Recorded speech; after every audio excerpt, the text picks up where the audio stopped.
SSC পরীক্ষা আমরা খুব ভালো মতো কন্ডাক্ট করতে পেরেছি এবং সেই ধারাবাহিকতায় আমরা এইচএসসি পরীক্ষা আজকে থেকে আমাদের শুরু হলো।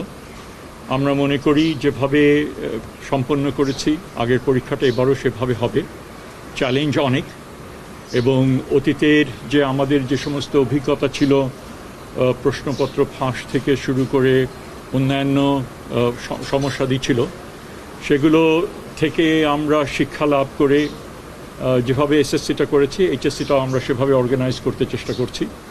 এবং সেখানে বোর্ডগুলো তো রয়েছেই, এর বাইরে civil administration, law enforcement agencies, বিভিন্ন প্রতিষ্ঠান এবং নিয়মিত আমাদের বৈঠক হয়েছে প্রিপারেটরি ফেজে।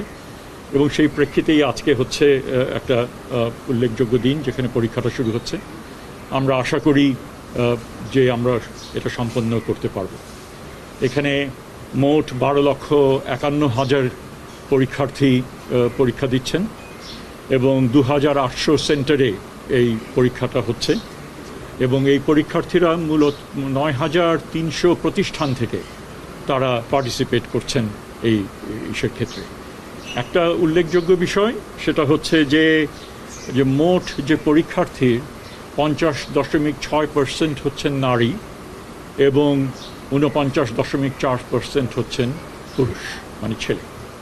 সো এই আমরা আশা করি, বারবার করে বলছি, আমাদের জানা মতে আমাদের তেমন ত্রুটি ছিল না। আমরা চেষ্টা করেছি ভালো মতো যেন হয় এবং আমরা আশা করি যে আমরা ভালো মতো এটা সম্পন্ন করতে পারবো এবং দ্রুততম সময়ের মধ্যে রেজাল্ট সেটাও আমরা পাবলিশ করতে পারবো।